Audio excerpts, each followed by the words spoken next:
Bom, aqui nós temos o Christian Friedrich Samuel Hahnemann, o criador da homeopatia, esse gênio da medicina que trouxe para nós as sublimes leis que regem a nossa vida psíquica e física.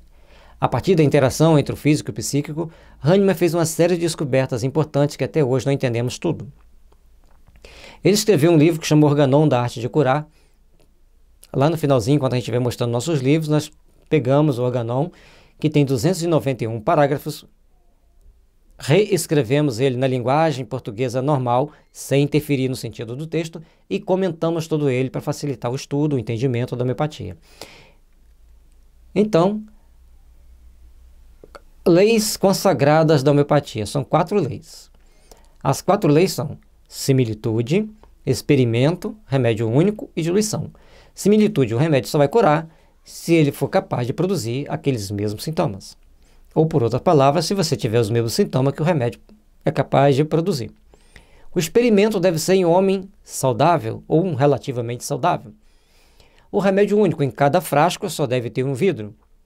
A diluição, quanto mais diluído, melhor. Aquele exemplo que a gente deu de fazer a diluição e bater contra uma superfície macia e elástica, tipo uma bola de futebol, né? Que ele falava um livro com capa de couro que você bate, ele dá aquela descida e sobe. Uma bola de couro, você bate, ele bate e volta com aquele impacto. E tem gente que prefere bater na superfície de borracha, que vai batendo assim e ela vai repicando. Tem N formas de fazer essa diluição e essa sucção. O ato de diluir é passar aquela gotinha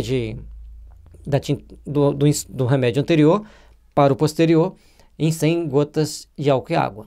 Essa é a diluição. E a sucção, que é o ato de bater, que cria a potência do remédio diluído e dinamizado.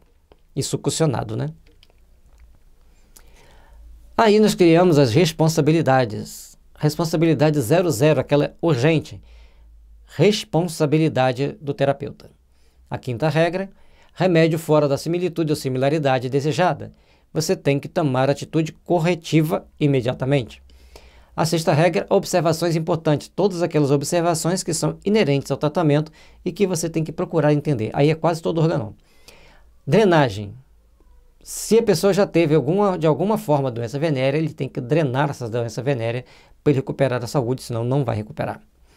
O experimento é si mesmo. Todo terapeuta deve tomar o remédio, experimentar o remédio em si mesmo, porque se ele não tomar, se ele não experimentar em si mesmo, ele vai ter dificuldade de se melhorar. O perigo do remédio externo. Então as pessoas veem um machucado externo, quer se livrar dele o mais rápido possível, e aquela micosezinha da unha que a pessoa quer se livrar, nem que tenha que arrancar a unha para nascer uma limpa de novo, a pessoa faz até essa loucura. Mas não podemos. Aquela micose na unha significa que a pessoa tem um problema sério no intestino. E tem que tratar internamente para que o intestino melhore, aquele sintoma melhore, e então, naturalmente, a unha vai voltar ao normal. Entendamos bem isso, para não nos complicarmos a nós mesmos. Adoecimentos mentais devem ser tratados com os remédios característicos das doenças mentais, e temos muitos. Agravamento versus exoneração. Agravamento é quando uma pessoa tem bronquite, tomou homeopatia, ela aumenta o catarro, mas aumenta a sensação de sofrimento, falta de ar, dificuldade de andar, dificuldade de se locomover, porque não tem ar para respirar. Exoneração, a pessoa tem bronquite, tomou remédio, está saindo aquela catarreira toda, mas ele respira, ele joga bola, ele anda, ele caminha, faz sexo. Então a pessoa tem energia para fazer as funções básicas da vida.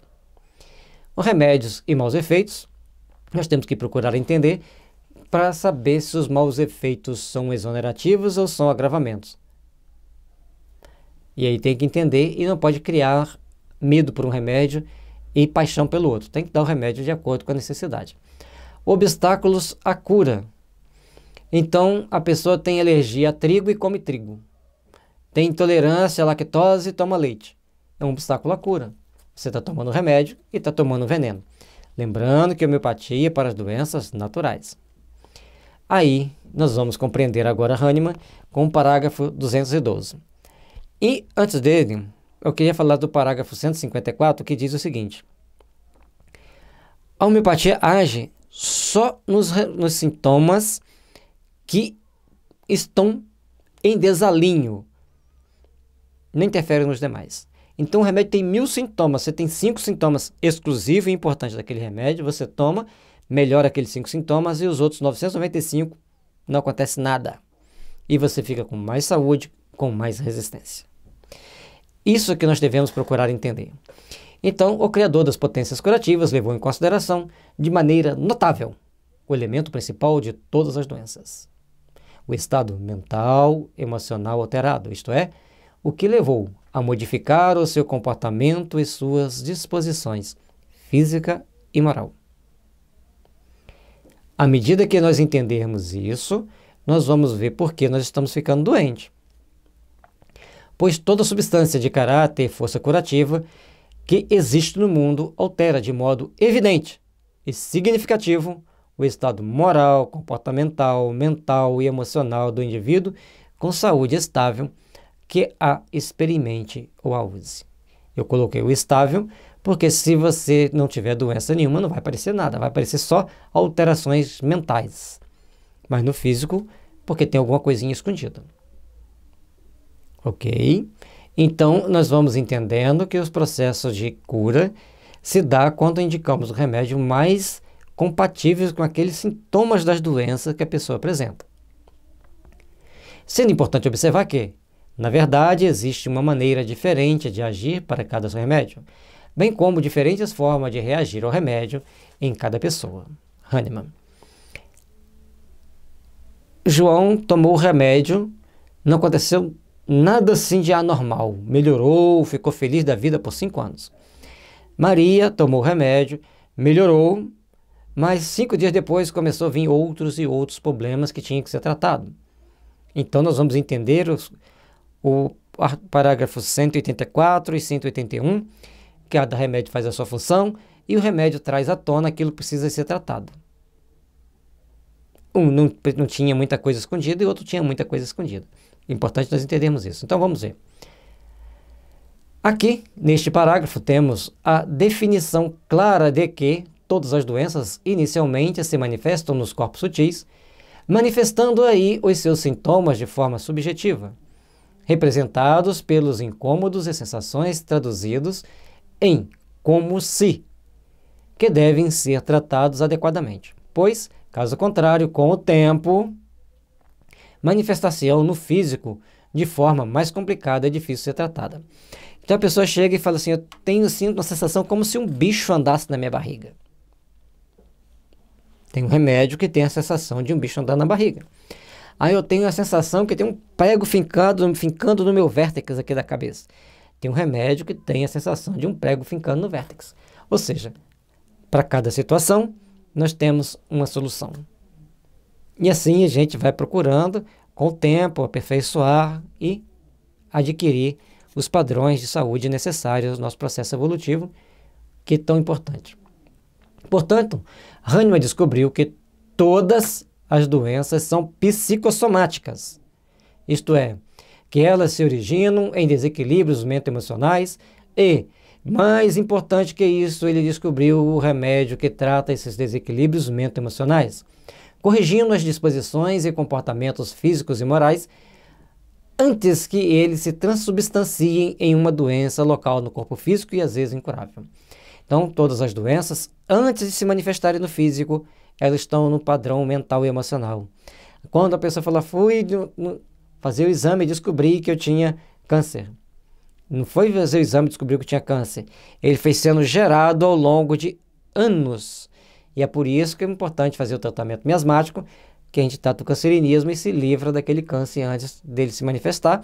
Algumas pessoas para sempre e outras apenas adiam, porque nós temos um processo kármico, conforme lição 194 a 107 do livro Consolador.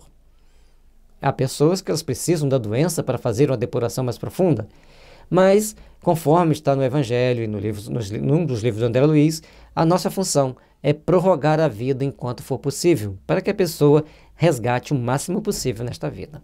Por isso, a gente deve procurar ajudar a pessoa a recuperar a sua saúde, a procurar estar melhor consigo mesma, estar melhor com o meio que ela está envolvida. Desta forma, deixou de forma clara para nós que o guia mais seguro para acharmos o remédio correto e tratarmos o adoecimento com sucesso é o conjunto de sintomas subjetivos e abstratos.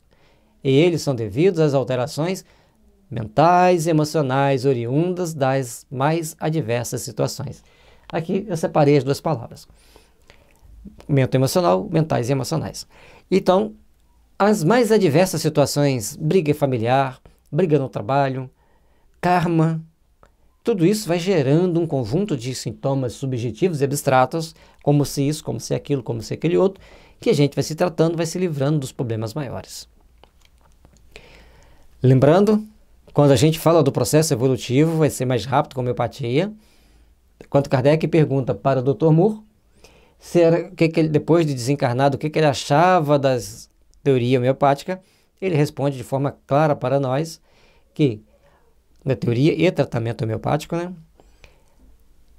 E das ações da homeopatia no corpo humano, pergunta para ele o que você acha disso. Ele responde: a homeopatia é o começo da descoberta dos fluidos latentes. Faciam muitas outras igualmente preciosas, formando um todo harmonioso que conduzirá vosso globo à perfeição. Já falamos isso antes, repetimos agora, porque eu disse várias vezes que a homeopatia ajuda a gente a evoluir mais rápido. Está aqui. Então, para quem não é espírita, vai achar meio estranho, vai começar a entender de uma forma ou de outra as minhas palavras, duvidando, acreditando, refletindo, tudo bem. Mas, para os espíritas que gostam de, às vezes, ficar trucando, achando que sabem mais do que aquele interlocutor, não estou brigando com ninguém, apenas comentando um fato, porque tem pessoas que gostam de discutir. Não é assim não, tem que ter merecimento. Aí o outro, não, mas como que é esse merecimento? Ninguém consegue explicar. Tudo bem, respeitamos, vamos seguir em frente, mas lembrando que está lá na Revista Espírita de 1858 que a homeopatia ajuda as pessoas a evoluírem mais rápido. Como hoje as revistas espíritas estão todas na internet, em PDF, você vai lá, Ctrl F, você vai achar certinho o local onde está, Ctrl F, escreve a homeopatia, vai chegar aqui e vai mostrar. Tem vários artigos sobre homeopatia nas revistas espíritas. Bom, aqui agora nós vamos falar de miasma. E com isso, a gente vai entender que a psora é o centro dos problemas, e depois vem psicose, luetismo, tuberculinismo, cancerinismo, aiditismo e DGO. Aqui está em círculo, representado em círculo, como a psora sendo o centro desses adoecimentos. A psora é a base do adoecimento, vai aumentando. São caixinhas que enchem. Quando você não trata a psora, vira psicose, vira luetismo, vira tuberculinismo, vira cancerinismo, vira aiditismo e vira DGO, segundo algumas teorias. Respeitamos, mas dentro das pesquisas que nós fizemos, ficamos com outro símbolo. Aqui, José Laércio do Egito, que é brasileiro, vê o tuberculinismo como uma infiltração muito difícil de tratar. Óbvio, o brasileiro é muito tuberculínico e tem muita culpa. E J. Michaud vê a psicose como infiltração. Ele está certo, porque o europeu é muito psicótico, tem muita dúvida, tem muita dificuldade de transcender os pensamentos, de procurar abstrair a mente para entender principalmente as coisas espirituais, coisa que o brasileiro tuberculínico entende facilmente. Até para entender as coisas espirituais, nós temos que estar classificado em um nível de adoecimento um pouco mais complicado.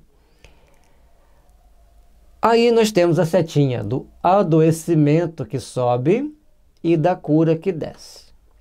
Então, enquanto a gente não se trata, a doença vai aumentando, quando a gente vai se tratando, a doença vai diminuindo.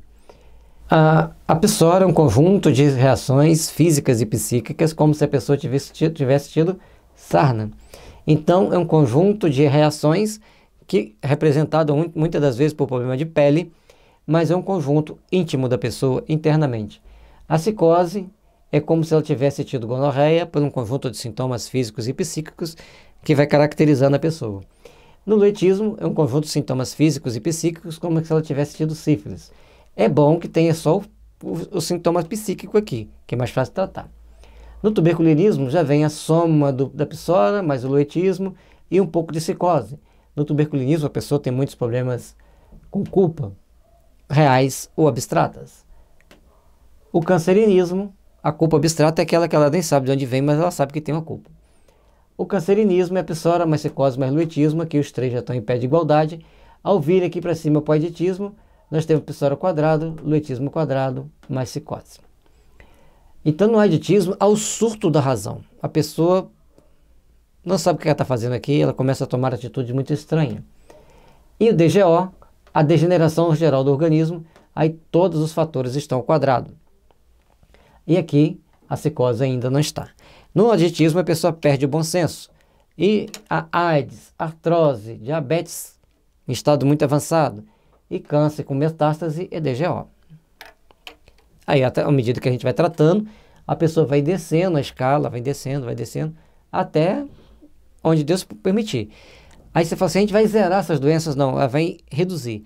Se a pirâmide está aberta assim, a pirâmide vai ficar cada vez mais estreita. Mas ainda vamos manter esses adoecimentos porque estamos na Terra.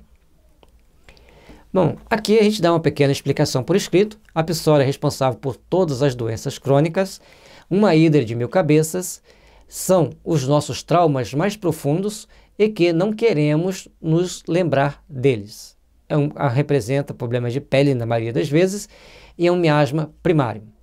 A psicose é a responsável pelos medos, dificuldade de compreender e o transcendente, inflamações e neoformações, mas ainda neoformações benignas, muitas dúvidas e uma coisa interessante, o cabelo bipartido.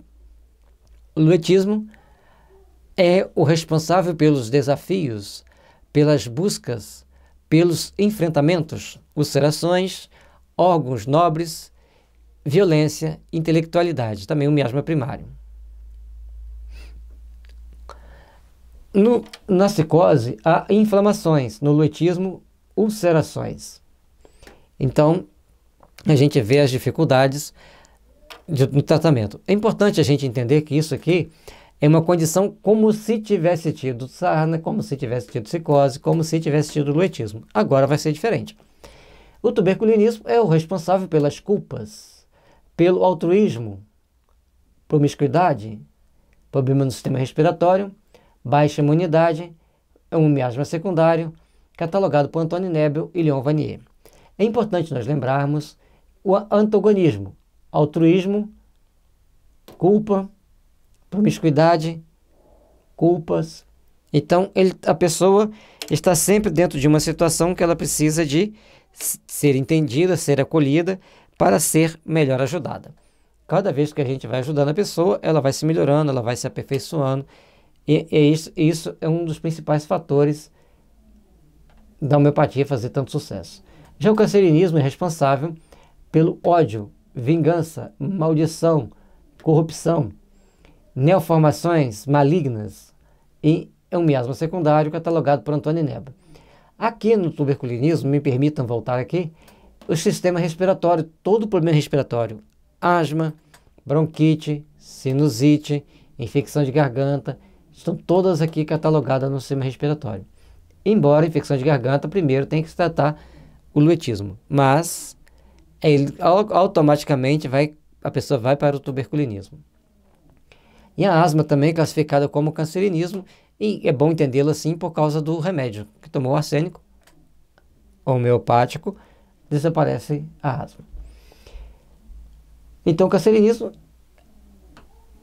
Agora, a maldição. Maldição é uma coisa delicada.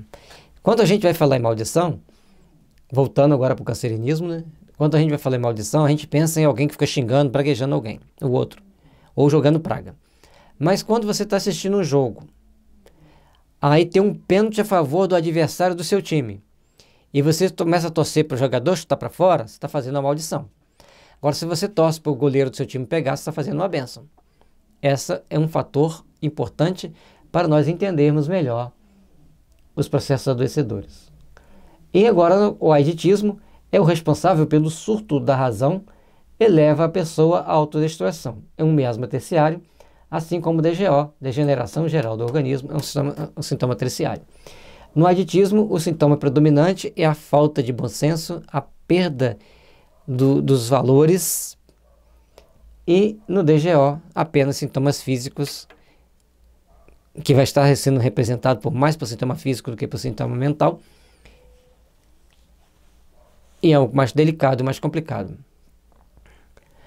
E aqui pelo gráfico, dá para a gente ver aqui também, que eu coloquei o gráfico ali desenhado, sem sarna e sem sífilis não tem tuberculose. Sem gonorreia e sem sarna não tem câncer. E aí, também sem qualquer uma dessas bases aqui, nós não vamos ter nem AIDS nem DGO. Então, a importância de tratar os miasmas, de reduzir esses adoecimentos, é fundamental para termos melhor saúde. Aqui o exemplo, o desenho, né, que a gente normalmente usa, que a gente repetiu ele aqui embaixo, para dar aquela passada final, lembrando sempre dessas somas aqui, uma soma didática, lembrando que o adoecimento vai subindo e a cura vai descendo. Ninguém vai sair do aditismo para a pessoa numa tacada só. Nós temos que fazer um longo caminho de tratamento para podermos sermos melhores, para podermos estarmos melhores. Esse tópico aqui é um dos tópicos mais sensíveis e mais delicados do tudo a abordagem que a gente está fazendo, porque serão aqui uns 5 ou 6 slides que vai mexer na cabeça da gente com conceitos novos. Alguns já são bem antigos dentro do meio homeopático, nos últimos 50 anos já são bem aceitos, bem discutidos, mas outros são bem novos. Para quem não é do meio homeopático, são conceitos bem novos. Então, podemos compreender os adoecimentos sobre tríplice origem. A genética, que é a que herdamos dos nossos pais, o que o espírito traz ao reencarnar, e a adquirida nesta vida devido às atitudes e às regressões do meio. Bom, aqui como nós podemos ver, voltando aqui um pouquinho, as intoxicações, a psoara todo mundo tem. Na Terra todo ser vivo tem psoara. Essas outras duas vamos herdar de nossos pais nos mais variados níveis e podemos agravar ou atenuar a situação de acordo com as intoxicações do que a gente ingere e também com as nossas atitudes e comportamento. Essa aqui vai ser devido a BCG, a gente vai ganhar ela de graça. E aí, as interações aqui embaixo vai determinar quando ou como a gente vai vir aqui para cima. É importante nós entendermos esse prisma de ação para que a gente possa compreender, então, adoecimento e não doença, porque o adoecimento é o que vai levar à doença e à cura. A terceira está relacionada com as duas primeiras, principalmente com a segunda. Então vamos lá. As adquiridas nessa vida, devido às atitudes e agressões do meio, elas vão ser de maior intensidade de acordo com essas duas situações. O que o espírito traz a reencarnar e o que ele herda dos pais. Quanto mais sensível é o espírito, mais ele é vulnerável às agressões.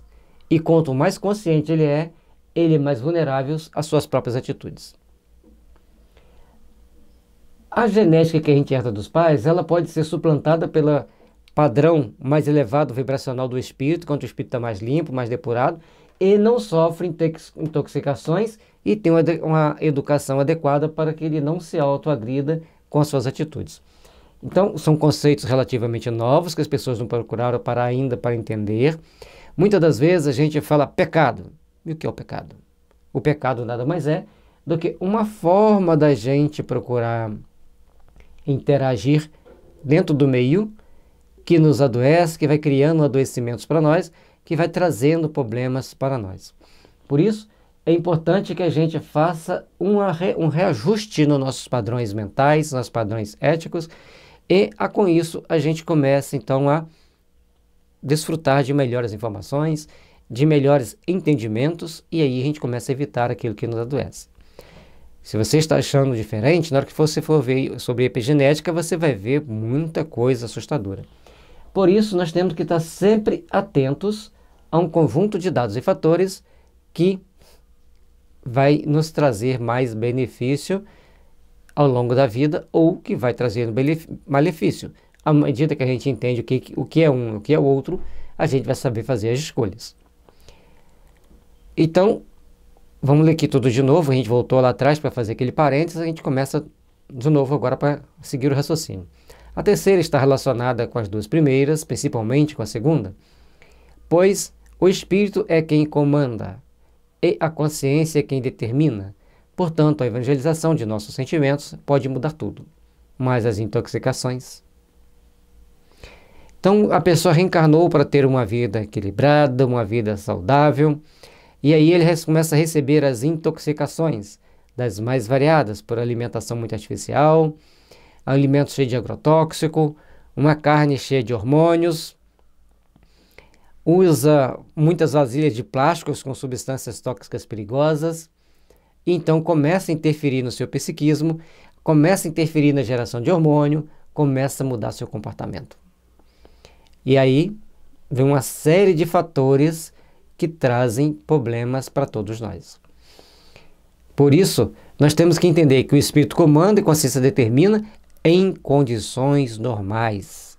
Por isso é tão necessário optarmos por alimentos mais naturais e procurarmos desenvolver técnicas que não agridam o meio ambiente, que não poluam o meio ambiente, que não intoxiquem nossos alimentos. A homeopatia tem trazido grandes resultados para isso. Nós já mostramos um repolho produzido com tratamento de homeopatia do solo e da planta. A diferença de tamanho do repolho é muito grande, como vocês viram no slide anterior. Se você chegou a este slide e não tem os outros anteriores, eles vão estar lá, Gelson, tracinho, sustentabilidade da saúde, tracinho, PL. Ou no site csterapias.com.br, você vai lá, coloca sustentabilidade, vai aparecer no buscador que tem do lado direito, vai aparecer lá onde está o link guardado, que sempre a gente coloca lá os links para facilitar as pessoas acharem. Bom, aí vem outro detalhe. Lembrando que entre os seres humanos, os semelhantes se atraem. Por isso que nós vamos deparar sempre com aqueles casais que um reclama do outro, outro reclama de um, e quando a gente vai fazer uma entrevista com um, depois com o outro, a gente vê que eles se complementam até na entrevista, que um conta uma coisa de si mesmo e do outro, aí o outro vem e coloca uma coisa de si mesmo e do outro, que são complementares do que foi falado antes. É muito interessante isso. Então nós sempre encontramos alguém que são nossos complementares. Lógico que existe diferença, eu costumo dizer que homem e mulher se parecem porque andam em pé e às vezes têm cabelo na cabeça, o resto é tudo diferente. Por isso, gente, é importante nós procurarmos entender que é tão importante para nós cultivarmos bons hábitos, cultivarmos boas ações, boas atitudes e principalmente nos alimentarmos de forma mais natural possível, procurar meios de desintoxicar os nossos alimentos. Hoje fala-se muito em usar ozônio para desintoxicar os alimentos, já falou-se muito em carvão, carvão ajuda muito também, né? Já usamos, ajuda muito, mas o carvão tem aquele negócio de sujar a mão, você tem que estar sempre trocando o carvão, como a gente não come carne, não vai fazer churrasco, vai descartar aquele carvão, ou seja, tem algumas outras ações. Agora já o uso do ozônio, liga a maquininha, bota lá na água para ozonizar a água por 5, 10 minutos e deixa a planta ali, aquele vegetal lá de molho e depois você vai usá-lo de uma forma menos intoxicada. A partir do momento que diagnosticamos em um paciente sua diátese, podemos prever todo o seu futuro patológico e fazer com que seja evitado. Será o papel preventivo da homeopatia. Max Tetô.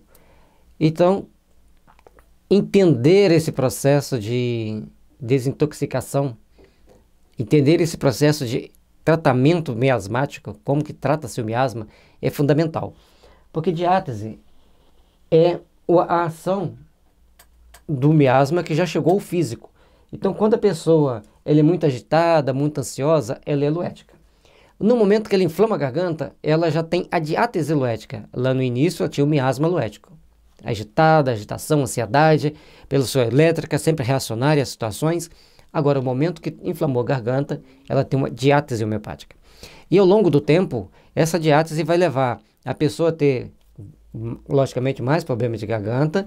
Ele poderá ter gastrite e, a partir dessa gastrite, alterna gastrite com ansiedade e, mais tarde, vai ter problema de rim, que é a pressão alta, problema cardíaco, pressão alta que é problema cardíaco, né? E depois vai vir a depressão. Uma vez a depressão vem logo após a gastrite, para depois surgir o problema de rim e problema de pressão alta. Se você perguntar para cada 100 pessoas que têm depressão ou problema renal, 99%, para ser mais dócil com vocês, 95% teve infecção de garganta. Ah, mas eu não tenho mais infecção de garganta há muito tempo. Pior ainda.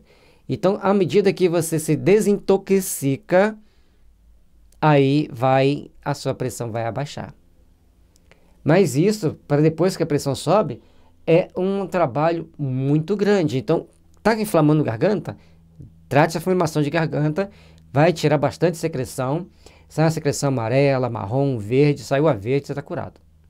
Não fique apavorado quando está saindo a secreção. Lembre-se que os remédios da homeopatia é para te desintoxicar quando é o tratamento miasmático, para tirar esses miasmas. Entendendo isso, a gente vai conseguir ter boa saúde, a gente vai conseguir restabelecer a nossa saúde. E isso, para que isso aconteça, nós também temos que evangelizar nossos sentimentos, porque não adianta nada, a gente está desintoxicando, mas por força do hábito a gente está dando coice daqui, coice dali, xingando lá, agindo de uma forma muito egoísta. Então, as coisas andam juntas, as coisas têm que ser bem conjugadas para que a gente desfrute realmente de boa saúde. Aí vem a epigenética, gente. Eu não conheço muito da epigenética, como o assunto que a gente está falando aqui e para quem a gente estava falando, iria ter alguém que conhecia epigenética e falar assim, mas... Então eu tive que procurar me informar um pouco para poder passar um pouco da ideia que a gente tem sobre a epigenética. Lógico que ela é muito maior. Isso aqui é uma síntese do que eu achei importante para nós começarmos a pensar em epigenética. É uma ciência nova, tem pouco tempo que ela é estudada, mas ela já faz bastante barulho no meio científico porque ela mostra que a saúde humana não é só fruto de coisas químicas, é principalmente de fatores psíquicos também, mas fatores químicos podem ser fatais. As atividades genéticas podem acontecer em todas as células ativas. São 23 mil genes a serem gerenciados em cada célula do nosso corpo. Então, se nós temos 23 mil genes para ser gerenciado em cada célula, eles estarão sempre passando por transformações se alguma coisa estiver errada. Então, aquilo que nós herdamos, aquilo que nós trouxemos, vai estar sempre passando por reestruturação à medida que a gente vai se tratando. Nós podemos entender com isso que o tratamento homeopático, à medida que ele vai desintoxicando a sua estrutura psíquica, você vai mudando o seu genoma para melhor e vai tendo mais saúde. Portanto, a gente tem que repensar muito os tratamentos homeopáticos para a gente fazer os tratamentos corretos, coerentes para sermos saudáveis e constituirmos também uma sociedade mais saudável. O sistema epigenético de informação mantém gravações recebidas pelo sistema hereditário, grava hábitos, procedimentos, comportamentos bons ou maus no corpo e no cérebro. Por isso que a gente, e quando aqui os cientistas não vão falar em perispírito, não vão falar em estrutura psíquica, vão falar cérebro. Mas o cérebro é o interface do corpo com o espírito. Aliás, é o principal interface do corpo com o espírito. Mas ele não é tudo. O cérebro sem o espírito está morto. E uma lesão no cérebro pode afetar drasticamente o funcionamento do organismo ou não, de acordo com uma série de fatores que a gente conhece pessoas que perderam um pedaço grande do cérebro e vivem normal. Outras pessoas tomaram apenas uma pancada na cabeça e ficaram meio tantã, como as pessoas dizem. Ou seja, ficaram com um desequilíbrio que exige cuidados especiais, inclusive cuidados médicos especializados, às vezes pela vida toda. Então, existem certos fatores na vida humana que fogem à linearidade do raciocínio. E por fugir à linearidade do raciocínio, nós temos que começar a reentender esse negócio chamado mente, cérebro, corpo, espírito, perispírito, corpos sutis. Nós temos que ampliar nossos pensamentos. Como existe o estudo e pesquisas do pensamento complexo, então nós temos que entender a complexidade das interações ser humano, meio ambiente, biopsíquico, ou fisiobiopsíquico, porque ele fica muito mais amplo, fica muito mais complexo. À medida que a gente vai passando por processos de evolução e desenvolvimento tecnológico, amplia nossos conceitos, a nossa visão, e aí nós temos que olhar para o homem-espírito. Ao passo que achavam que chegariam no ano 2000, o homem se alimentaria apenas de comprimidos. Chegou no ano 2000, o homem necessita e entende que ele tem que buscar alimentos o mais naturais possíveis. Olha como que muda. Na década de 70, 80, acreditava-se que iríamos alimentar de um comprimido. Depois dali para frente, entendemos a necessidade de nos alimentar da forma mais natural possível. E os hábitos que nós temos eles ficam gravados, interferindo no nosso genoma, no nossos genes. Tanto naquelas reações mentais que nós temos, quanto naqueles hábitos de comer muito, de comer doce, de comer salgado, de comer, conforme o pessoal fala, comer porcaria, né? Aquelas coisinhas que não deveria comer, mas a pessoa come. Ou seja, todos esses hábitos interferem nesse sistema macro, que a ciência deu o nome de epigenético. Ele vai transformando para o bem ou para o mal a nossa saúde, a nossa vida. E aí vem as situações do ambiente que provocam modificações epigenéticas são dieta, o que a gente come, o que a gente bebe, vai interferir no nosso sistema de reprodução celular. O nosso comportamento, se eu brigo muito em casa, se eu não brigo muito em casa, se eu tenho amante, se eu não tenho, vai interferir. Lembre-se das 3 doenças básicas, dos 3 miasmas básicos que nós vimos anteriormente, 2 são DSTs. Então, a tuberculose, ou os problemas respiratórios em geral mais graves, o câncer e a AIDS, propriamente dito, e a degeneração do organismo, tem um componente de DST enorme. Quanto mais vulgar é a relação entre as pessoas em termos de intimidade sexual, mais complicações eles trazem para a manutenção da sua saúde. Por mais saudável que as pessoas sejam, a nossa mente, a nosso espírito, ele sabe que tem que ser monogâmico, porque a nossa estrutura divina assim o quer. Se nós começarmos a querer mudar esse conjunto de fatores, nós começamos a nos cobrar e a nos adoecer. E outro comportamento de agressividade, de ficar xingando, falando palavrão, vai nos intoxicar. Os tóxicos lícitos e ilícitos, aqueles que a gente consegue se livrar deles, aqueles que a gente não consegue, estarão interferindo no nosso genoma, estarão interferindo na nossa saúde, no nosso procedimento do dia a dia, nas nossas ações. Olha como que fica complexo.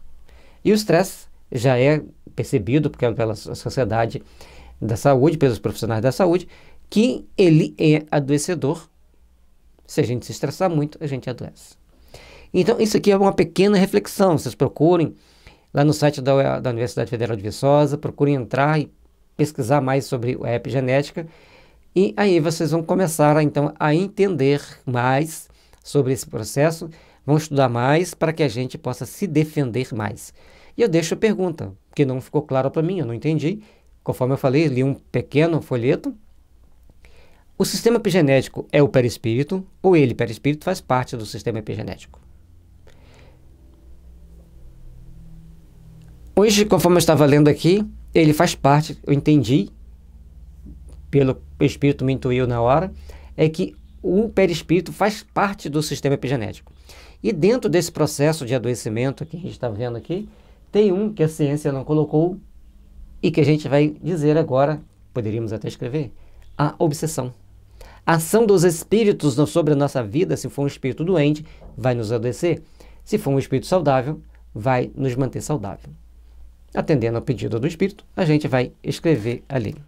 Então, isso é colocado a obsessão espiritual como um dos fatores adoecedores, como um dos fatores que nos levam a estar mais doente. E aí nós temos que procurar, então, entender como podemos nos proteger desse fator obsessão. Dentro desse conjunto de estudo, temos aí a abordagem sobre a obsessão, os níveis de obsessão, as formas de tratar a obsessão. E, lógico, dos nossos estudos também aí no YouTube, se vocês colocar Gelson-, obsessão-PL, vai ter 3 listas de obsessão, ou no site Kardec e Espiritismo, vai estar lá as 4 agora, né? Tratamentos de obsessão e mais o estudo sobre mediunidade, que são 2, médios iniciantes e o outro simplesmente mediunidade. Então, isso tudo vai trazendo um conjunto de ideias, um conjunto de fatores que vai nos levar a entender os processos adoecedores, os processos de tratamento, e para nós obtermos a verdadeira cura, precisamos aprender muito sobre todas as terapias energéticas e naturais ou práticas integrativas e complementares. E fica aí essa colaboração e para a gente poder entender um pouco mais sobre todo esse processo. Quanto mais nós procurarmos entender esse processo, mais nós conseguiremos ter mais saúde, mais conseguiremos ter mais equilíbrios nas nossas ações, porque à medida que a gente entende o processo, a gente sabe e a gente tenta se livrar dos fatores intoxicantes, dos fatores adoecedores, que vão ampliando, ampliando, até que a gente consiga se livrar deles. Talvez fique para os nossos netos, nem para os nossos filhos, mas a luta tem que começar. Nós estamos plantando a semente e também talvez seja uma semente de tâmara, que só vai produzir daqui a 100 anos. Mas se nós não conseguimos plantar essa semente hoje, não vamos ter tâmara mais na terra. Por isso, gente, é importante que nós treinemos a valorizar a vida por outros ângulos, a valorizar a vida por outras condições e conclusões, para que possamos, num todo, sermos melhores e estarmos sempre melhorando intimamente, para que não caiamos nesses processos adoecedores aqui e procuremos entender cada vez mais sobre a homeopatia e como ela pode nos ajudar, porque a homeopatia nos desintoxica energeticamente e ela reverte quadros, às vezes, aparentemente irreversível, e traz tantos benefícios para quem sabe usá-la devidamente, que vocês vão ver com a pequena demonstração que vai vir nos próximos estudos, aos tantos benefícios que nós podemos alcançar com essa ciência. O importante é que a ciência já mostra que a dieta, o comportamento, os tóxicos e o estresse alteram a nossa saúde. E para nós termos uma boa saúde, nós temos que mudar a dieta, mudar o comportamento, deixar de ingerir aquilo que nos faz mal e deixar de nos estressarmos tanto. Isso aqui é o ponto básico para que a gente pudesse entender. E aí vem as intoxicações que interferem na masculinidade, na feminilidade. Já tem pesquisa sobre o assunto. Tem as intoxicações que interferem na reprodução celular, boa ou ruim. Ou seja, uma vasta gama de estudo para quem se envereda por esse campo de entender os mecanismos adoecedores dos seres humanos. André Luiz, no livro Missionários da Luz, nos fala das larvas psíquicas geradas a partir das paixões em desequilíbrio. Então, tem as larvas geradas pelo desequilíbrio da alimentação, por ingerir álcool e pelo desequilíbrio do sexo. São 3 larvas psíquicas que vão minando a saúde das pessoas, minando a sua qualidade de vida. E engraçado que quando a gente vai lendo as questões das larvas psíquicas e quando a gente estuda a homeopatia, que a gente vai ver como se as sensações têm muito a ver, elas se somam. Joana de Ângeles, no livro Plenitude, nos fala dos vírus emocionais gerados a partir das agressões e autoagressões fisiopsíquicas. E ela nos mostra que antes de qualquer microvida física ser estabelecida no nosso corpo, primeiro tem que estabelecer um vírus emocional. Aí nós começamos a nos adoecer, nós começamos a ter nossos problemas. Isso é bem delicado. André Luiz, no livro Evolução em 2 Mundos, nos fala dos bióforos, que fazem a interface entre o corpo sutil e o corpo físico. Esses bióforos, eles vão estar relacionados à nossa reprodução celular, à nossa genética, à transmissão dos genes. É muita informação.